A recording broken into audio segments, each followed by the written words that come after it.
A couple of weeks ago, over lunch at college, I was chatting with a mathematician. He's originally from Iran, and we often talk about aspects of Christianity. He's very interested in understanding what on earth it's all about. Previous conversations have dealt with those simple topics like predestination, free will, and the meaning of life. We just focus on the simple things when we have our chats. On this particular occasion, he asked me what Ascension Day is, as that day we had marked it with a rooftop service at dawn.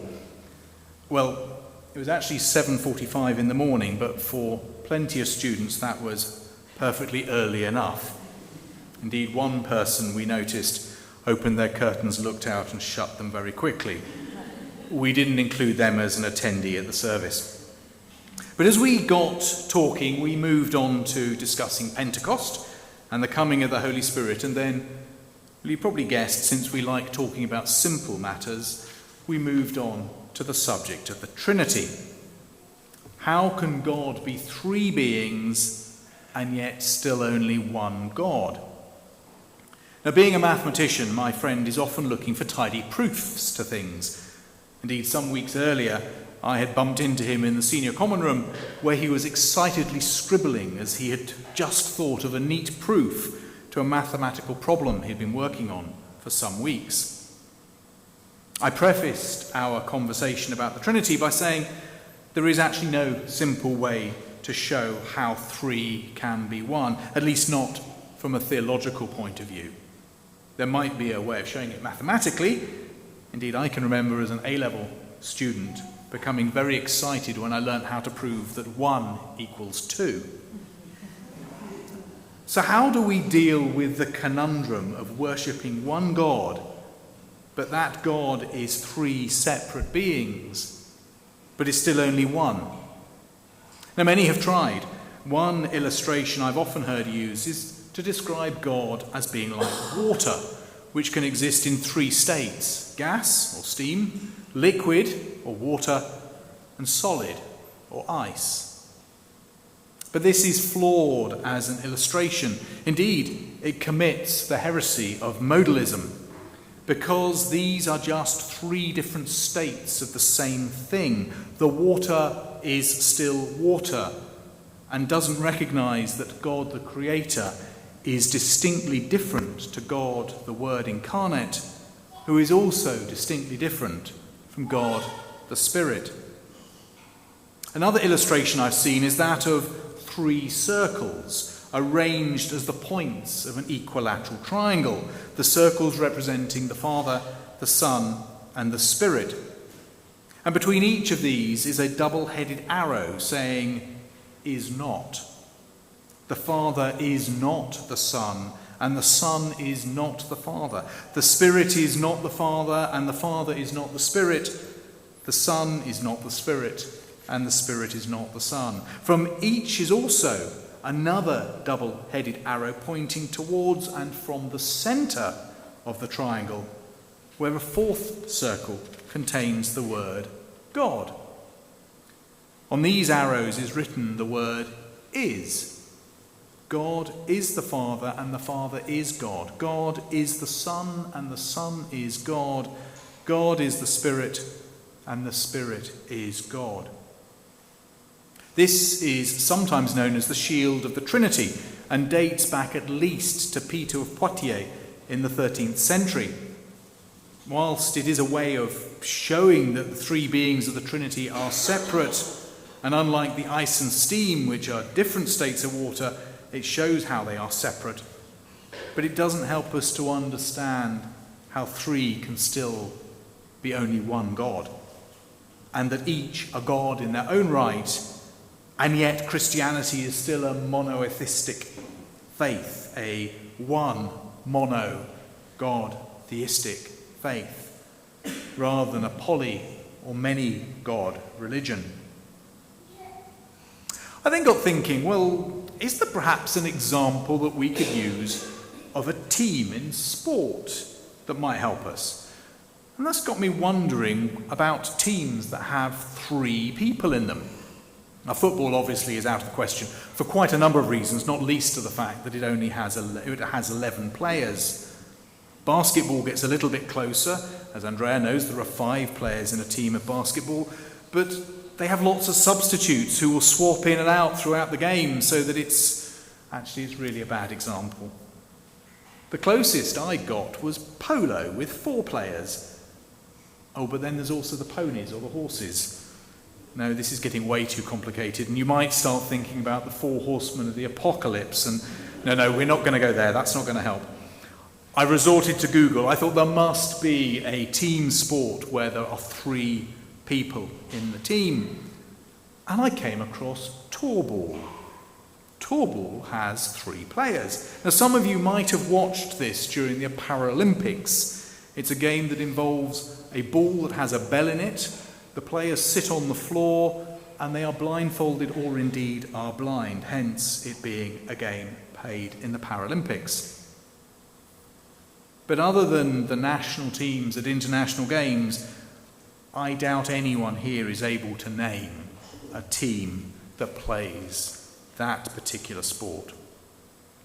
And I had thought that being able to use a team as an illustration of individuals who separately in their own, exist separately in their own right, but together they come together to make the team, the one team, I thought that would help us. But of course, there's a flaw in this example as well. As individually, the players are not the team. They only become a team when they come together. And of course, over time, the members of the team can change, but it's still a team. No, this is another bad example. As the Trinity was, and always has been, and always will be, Father and Son and Spirit. They were together from the start of time. Look at the first chapters of Genesis or John's Gospel if you want to see examples of this. Perhaps you're now coming to realise why quite often preachers choose to be very busy on Trinity Sunday so that they're unable to preach. In June 2022, when I was preparing for the retreat before I was ordained deacon, I was choosing some books to take with me to read. One I took with me is called The Divine Dance by Richard Rohr. The subtitle to this of the book is The Trinity and Your Transformation. Now, Richard Rohr writes very clearly, and so I thought, great, I'll take this one, and at last I will get a clear understanding of how to reconcile this mathematical conundrum. It should not be a bad thing to get nailed before I am ordained. It was a very enjoyable read, but spoiler alert if you haven't read it yourself, it doesn't solve the maths. It doesn't solve how 3 can be 1 and 1 can be 3. It is still worth reading though, because Rohr beautifully sets out how the Trinity of these 3 beings is the perfect example of a perfect relationship. The 3 are perfectly in tune, perfectly synchronized, perfectly work as one. This is the perfect relationship. Now, Rohr goes further than this. Remember, the subtitle to the book is The Trinity and Your Transformation. And he uses the painting, an icon painted by Andrei Rublev in the 15th century, a copy of which is on the front cover of the book. There's a picture, a representation of it here. There is also one that is normally in the Lady Chapel if you want to have a closer look at it. In fact, Jack is holding it now. And he uses this to help him explain and illustrate what he means. Now, this painting uses as its subject the hospitality of Abraham when Abraham offers refreshment to the 3 visitors in Genesis chapter 18. And during their visit, Abraham is told that he and Sarah, despite their advancing years, I think Sarah by this point is about 80, they will become parents. Sarah laughs. She thinks this is a ridiculous thing. But the passage starts, and I've added some emphasis here for you. The passage starts, the Lord appeared to Abraham near the great trees of Mamre, while he was sitting at the entrance to his tent in the heat of the day. Abraham looked up and saw 3 men standing nearby. When he saw them, he hurried from the entrance of his tent to meet them and bowed low to the ground. He said, "If I have found favor in your eyes, my Lord, do not pass your servant by. Let a little water be brought, then you may all wash your feet and rest under this tree.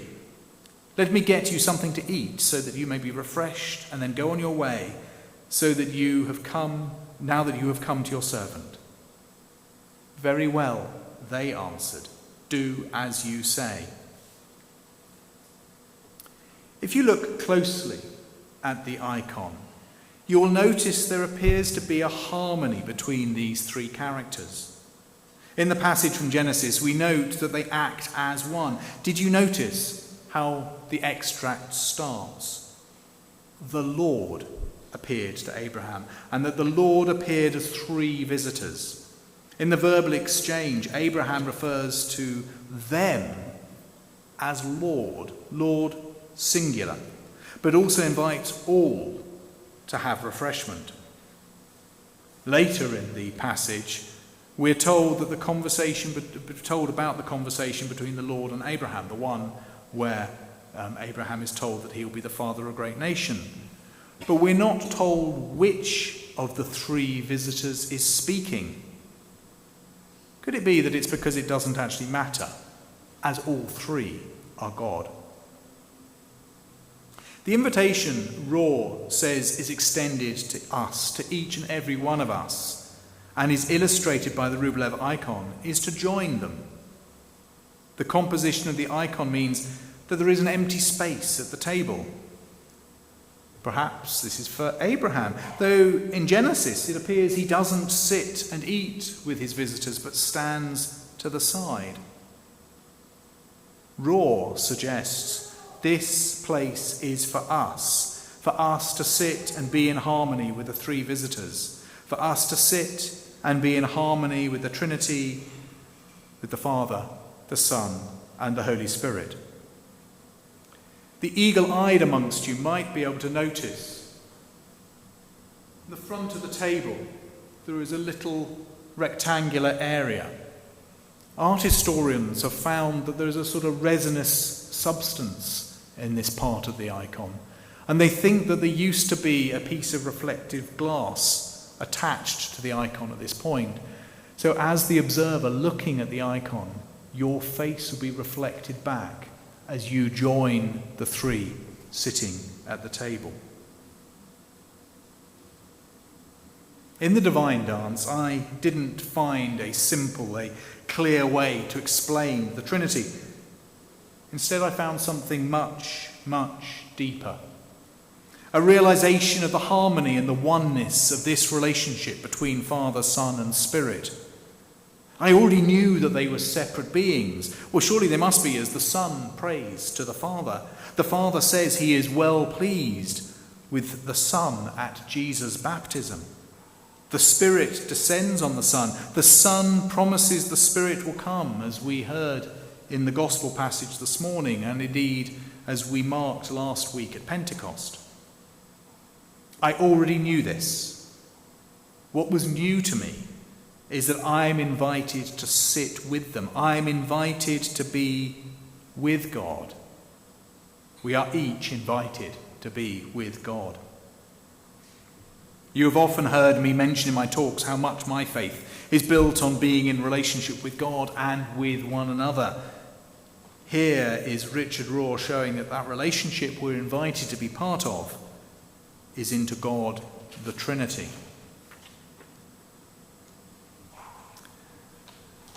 I wonder whether when you eat a delicious meal, you ask how it's been made. You perhaps even ask for the recipe. I wonder if you see a beautiful painting, you get up close to try and work out what technique the artist has used. I wonder if you hear an exquisite piece of music, you try to analyse it using musical and harmonic theory, or whether you are able to just enjoy the meal, enjoy the painting, enjoy the music without overcomplicating matters by trying to work out how it has been made. The Trinity is one aspect of Christianity that I am sometimes asked to explain, as happened over lunch the other day. For some, it's used as a reason to not wholeheartedly embrace the Christian faith. How can there be only one God if there are three of them? Over the generations, hundreds, probably thousands of books have been written to try to explain it. But of course, just as someone who struggles to boil an egg is unlikely to understand the techniques required to make a complicated meal, we are trying to understand the divine with the limitations of our merely human consciousness. Maybe we should instead be like the person who can enjoy the meal, the painting, the music, without analysis. Maybe we should just enjoy the beauty of this perfect relationship and accept the invitation extended to us to join the Trinity in its and their divine dance as it continues. Amen. Now, you saw me walk down the side there and chat to somebody, and this all ties in with reading bands, because I'm delighted to see Paul, who's sitting there, and Jessica, who's at the back with two little children.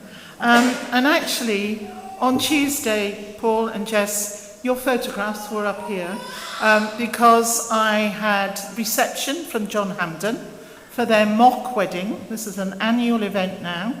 Haribo rings are exchanged, and a promise to share Percy pigs, and Jess will like that reference as well. And I'm telling you all of this because in September 18, Paul and Jessica were married here. It was a wonderful RAF wedding. I'll never forget the military band that was sat over there. And you're in Burford now, and it's lovely to welcome you and the children. And I'm sorry I can't remember their names, but it's so lovely to have you here. And anybody else who's new or newish, these cards are on the trunk there. If you haven't already filled one in, please can you do so? Can you make sure that you tick the box that says we can be in touch with you? And your name will be added to the weekly update that comes out at 5 o'clock every Friday that tells you everything that's going on. So please make sure you do that. Also, if you're new, next Sunday at 3:30, there is a newcomers' tea at Sharon's house, and Sharon's right at the back, waving, to which you're invited. So if you are new, would like to come, can you talk to Sharon afterwards? We'd like to welcome you at that. What else to tell you? Next Sunday, a very special service. We've got Christina sitting here, who's going to be baptised, which is wonderful, during our communion service. So that's another special event. This afternoon we've got Connect, Create and Celebrate that Jack and David are going to be leading, hopefully outside. I'm going to get my phone out so I get my update, so to remind you. Yes, we got the 29th is the Eco Church service at 10 o'clock. 1 second, David, and I'll just bring it up because there's other things that I just wanted to pop in before that. On the 26th of June, is the Wildbet Walk meeting here? Yes. Meet here at about 10 to 7. Have a walk over to the Wild Belt, which is, if you've lived in Wendover a long time, you know where the skate park was, alongside the allotments. and that's an area that CLAW, which is Climate Action Wendover, and the Chiltern Society have been developing over the last 2 or 3 years. Go there and then come back to the showing of Wilding. And Wilding's a film that's about the Knepp estate in Sussex that has been rewilded to be as it would have been, and all the animals that are there. It's a really good film, and you can come along to that for free. So there's that. And then on the Saturday the 28th, there's a tea dance, which is organised by Dementia Support, but anybody is very welcome to come and have a couple of hours of swing dancing.